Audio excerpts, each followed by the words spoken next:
In 1948, the Palestinians were forcibly dispossessed.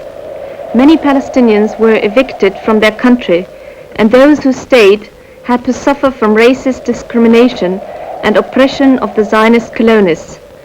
3 decades of expulsion, violence, exile, and insecurity have heavily conditioned the cruel reality of the children of the Palestinian people. Due to the United Nations Charter, every child on earth should enjoy from his birth the fundamental human right to have a name and a nationality. Yet the Palestinian child is the only child in the world who is denied official recognition of his nationality and identity, and even a passport. 3 decades of war and oppression in the occupied Palestine and the refugee camps abroad, where health and education services are inadequate, handicap the Palestinian children.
This deprivation of natural birthrights was the baptism of Palestinian children, but at the same time sowed the germs of the revolutionary future in their consciousness.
Due to the UN Declaration of Rights of the Child, children should in all circumstances be among the first to receive protection and relief.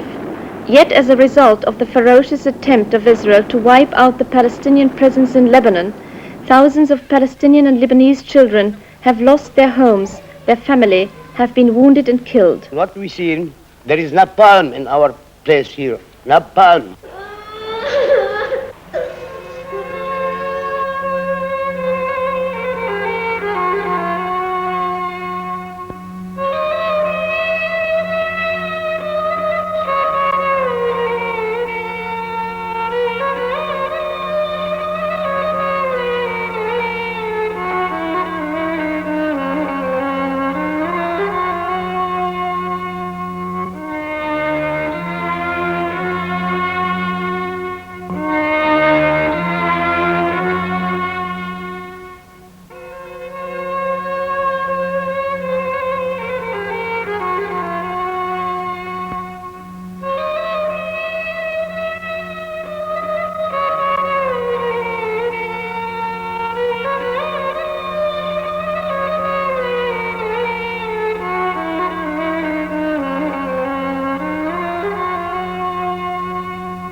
While I was working in the fields, the Israeli bombers shelled the Bekaa area. It was 9 o'clock in the morning on the 22nd of August. There were about 50 persons in the fields. I was in panic and searched for my daughter. Both of us were hit by a bomb. The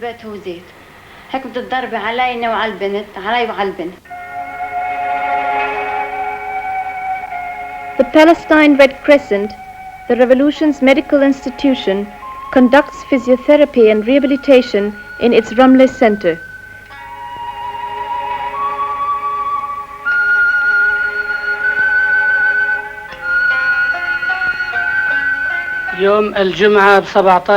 On Friday, the 18th of August, exactly at 12 o'clock, a missile hit my home and my daughter lost her leg. I live in Rashidiye camp. My home is completely destroyed. Already 4 months ago, my house was hit by a bomb and killed my 2 sons.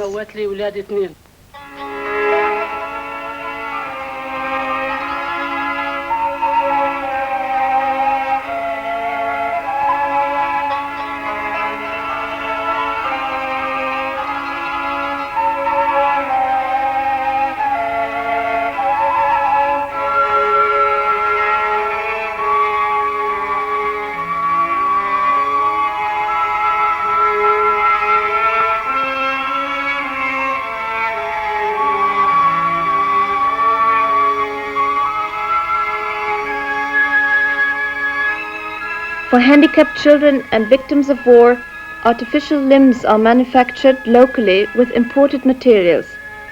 Token fees for treatment are cashed of those who can afford to pay, and those who cannot are treated free of charge.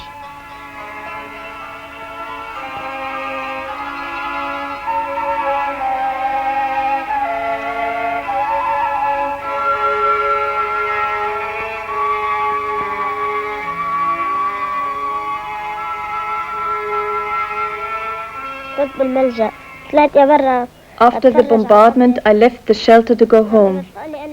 Just when I was near the door, I saw my mother, my father, and my brother. After that, I don't know what happened.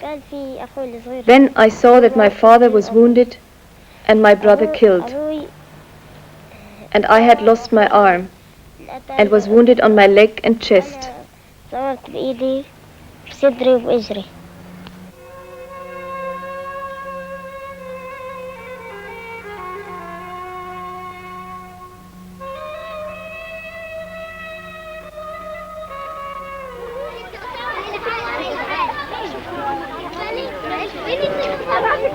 Since the signing of the Egyptian-Israeli Treaty on March 26 in 1979 unleashed a new round of Israeli attacks in South Lebanon, which since April 10, 1979 for many months has been the target of systematic bombardment, more than 600,000 citizens have fled, surviving at present under extremely dangerous conditions.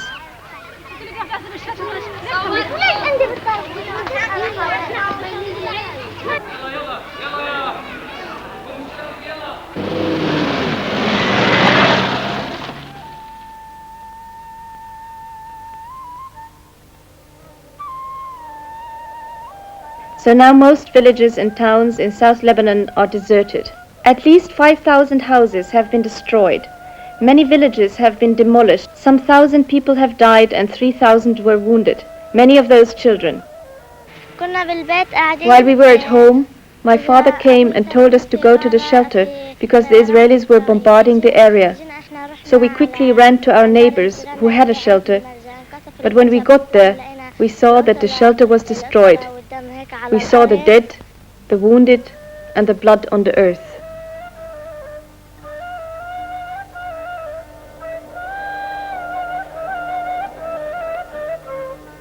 This war without rules, this strategy of the scorched earth, is aimed to depopulate the south of Lebanon, leaving the area open for extended Israeli control.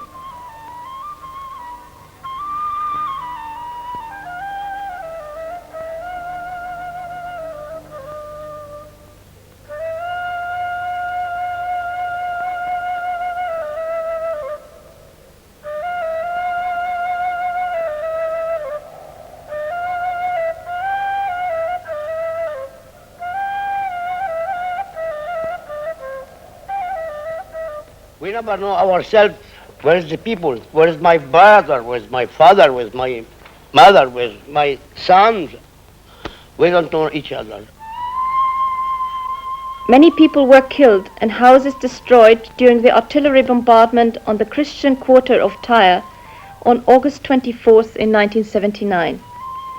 Tyre, whose normal population is 60,000, is now virtually deserted and partly in ruins.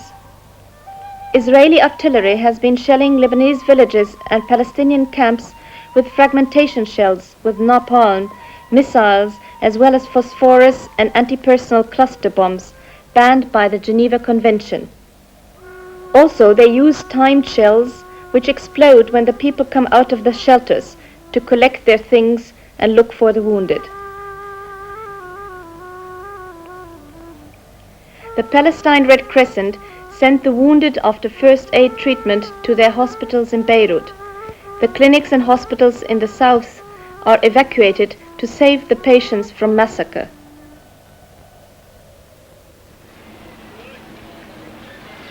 The hundreds of thousands of refugee families have found shelters in schools, garages, empty shops, constructions, or whatever minimal shelter they could find.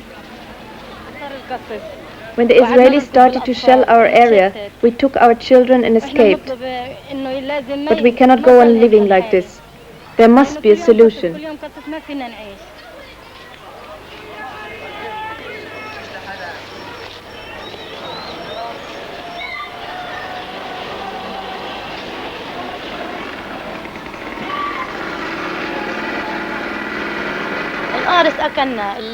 They destroyed our homes and the schools of our children who are now sick and suffering from diseases, and they are without education.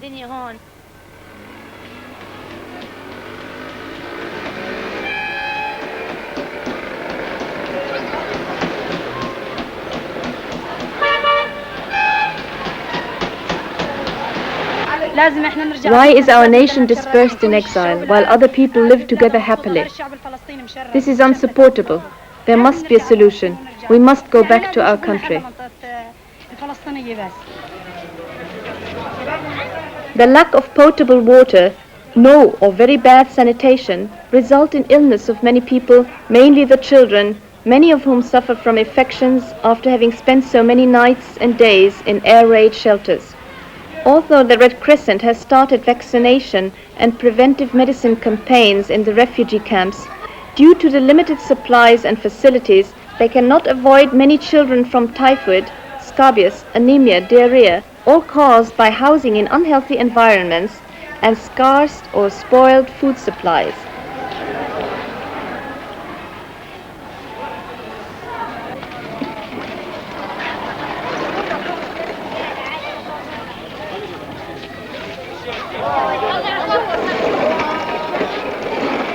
The destruction of a great part of the agriculture has created catastrophic unemployment and thus increased the poor economic situation of most families.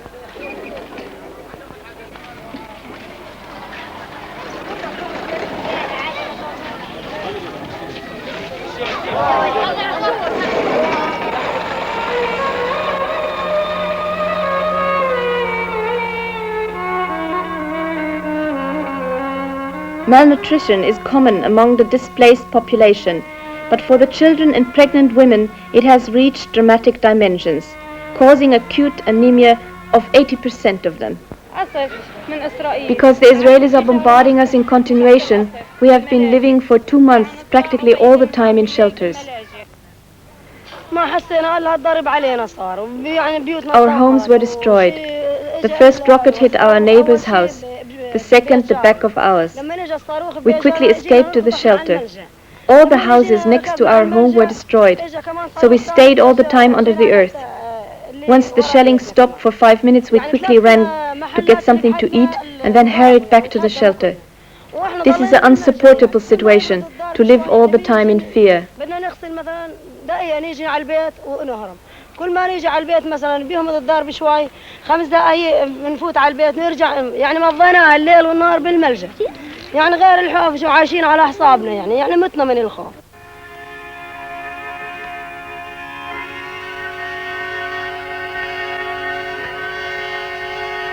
As a result of the stress of the refugee situation, lack of alimentation and health care, many women give birth to premature babies. The incubators in the Palestine Red Crescent can save the life not of all of them. Infant mortality is very high.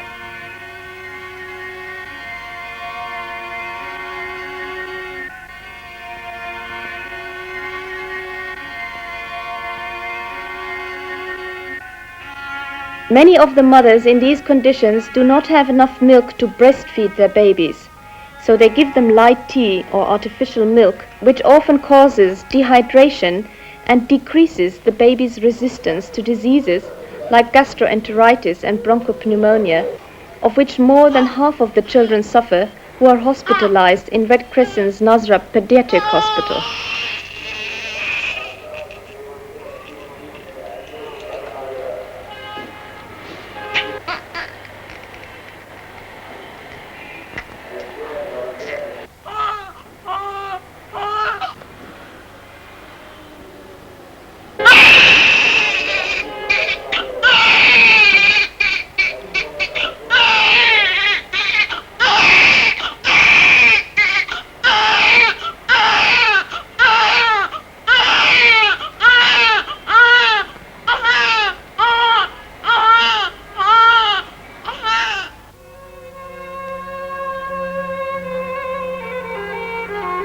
Nazra is the only hospital for children in Lebanon.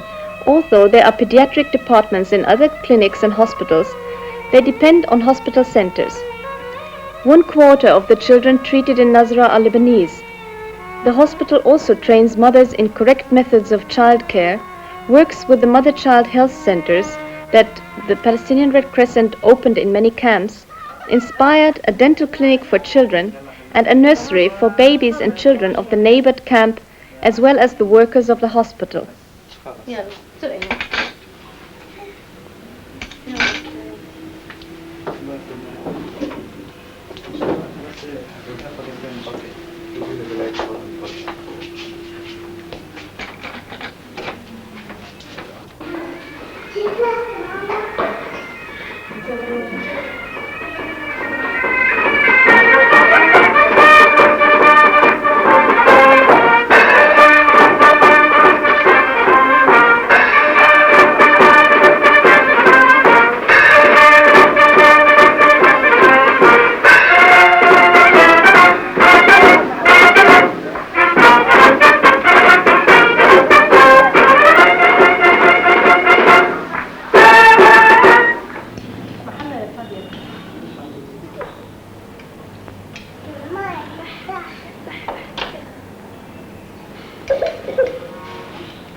Since the beginning of the Palestinian struggle for liberation, the revolution was particularly concerned about the new generation which did not inhabit Palestine nor see it, to spur their imagination and strengthen their tie with their country.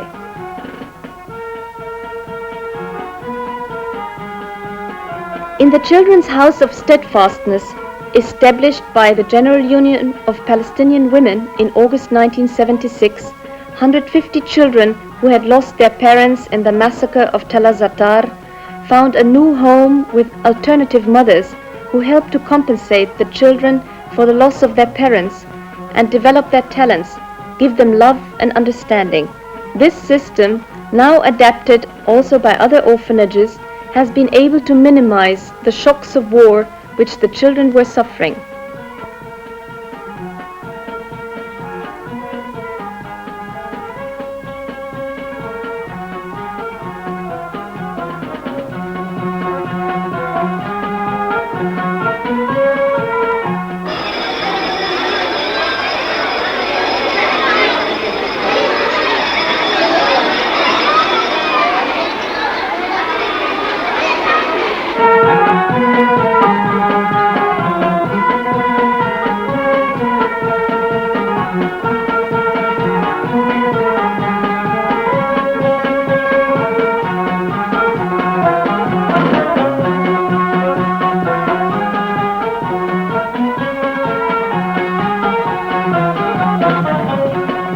The bitter conditions the Palestinian people live under are reflected in the problems facing Palestinian school children.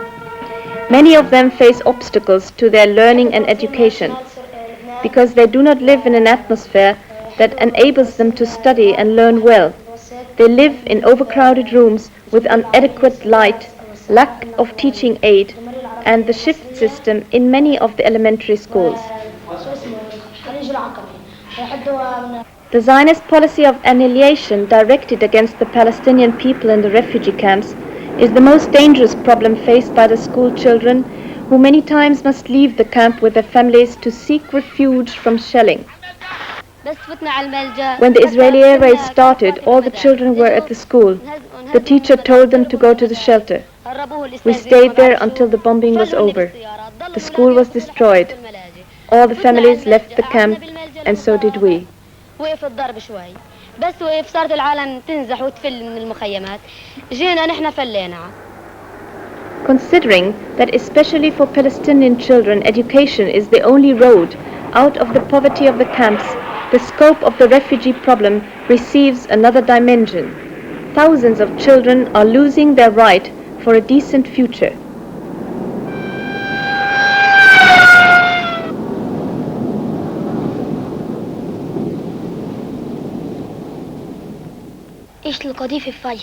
When the first bomb came, everybody escaped and screamed, and the children were running around crying.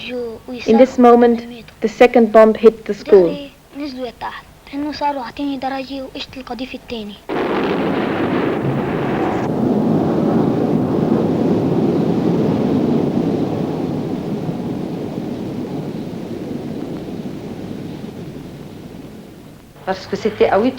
It was on the 21st of August, at 10 after 8 in the morning, when the school was shelled.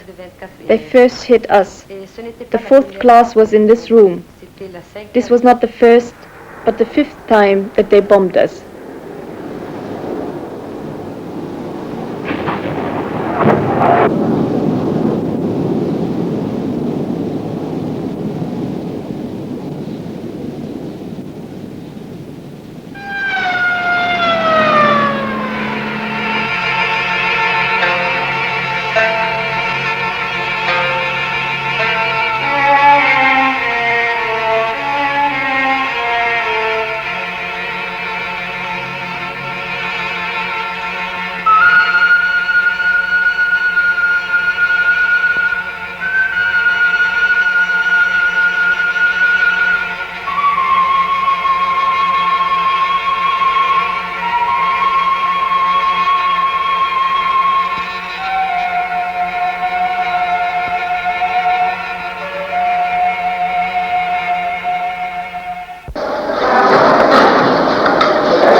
order to overcome the lack of educational facilities for the Palestinian youth, the revolution has founded professional training centers for the qualification of technical workers in the metal and electronic sector to help these young Palestinians to escape from the hopelessness of unemployment, as well as to create an infrastructure of qualified workers for the national production. الجهد من خلال تجارب طبعا أجراها في معمل والخاص.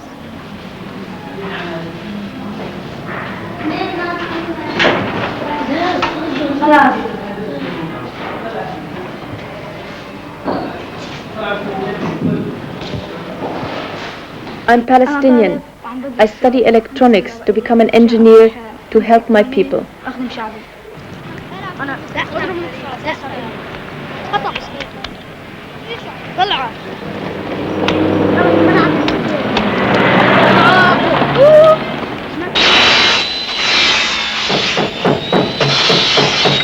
According to the UN Charter of Children's Rights, the child should be protected against all forms of neglect and exploitation.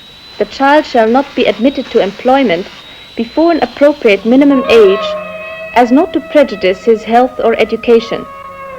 Yet more than 1/3 of all the children living in occupied Palestine and in refugee camps outside are forced to drop out of school before completing their basic studies. And a high percentage of Palestinian children are forced to work in order to help their families survive. In the occupied territories, the exploitation of cheap Palestinian child labor is an everyday occurrence.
سلاما وتحية.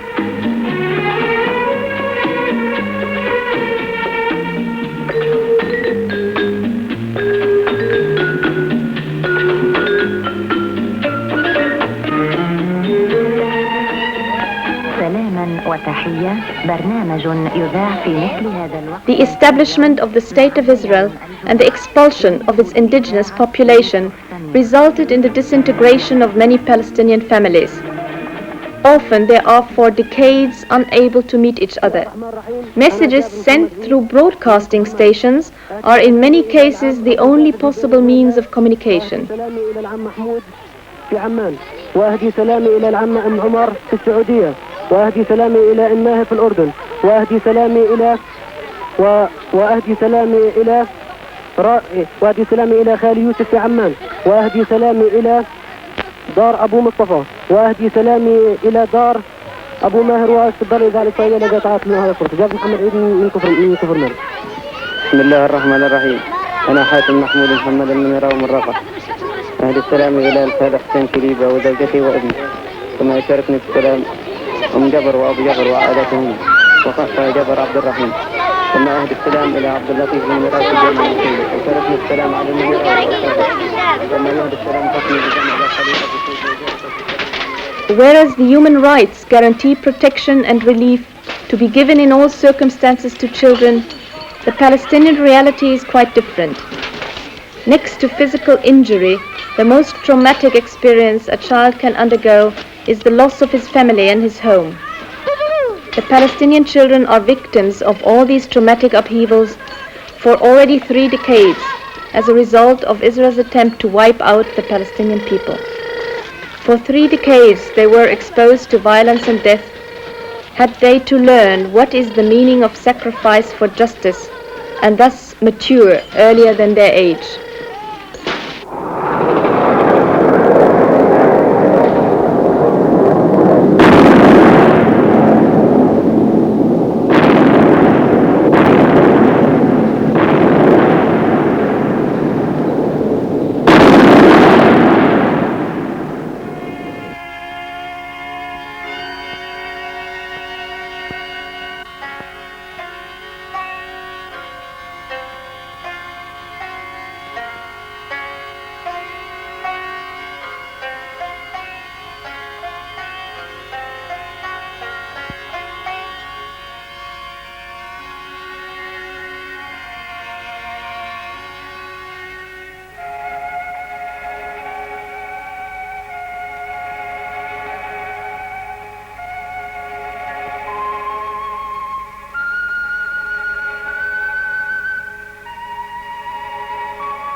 When I shall go back to Palestine, I want to live in my own home that nobody can take away from me and nobody can disturb my peace.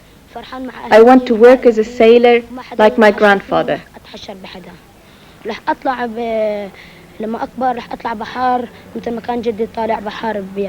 I'm Sausa from Haifa. I want to become a doctor to help the wounded. When I return to Palestine, I want to be a teacher for the new generation.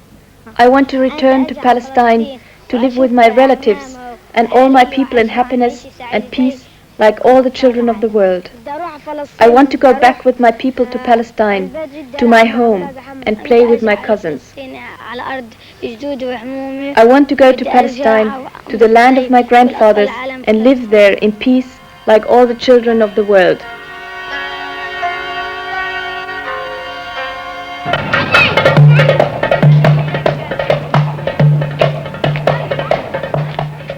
Doctors can heal the wounds, but not prevent them. The cure for all the problems is what the Palestinians have sought for 30 years, as they struggle in exile or under occupation. The right of self-determination to return to their homes in an independent state of Palestine, to live in justice, liberty, human dignity, and peace.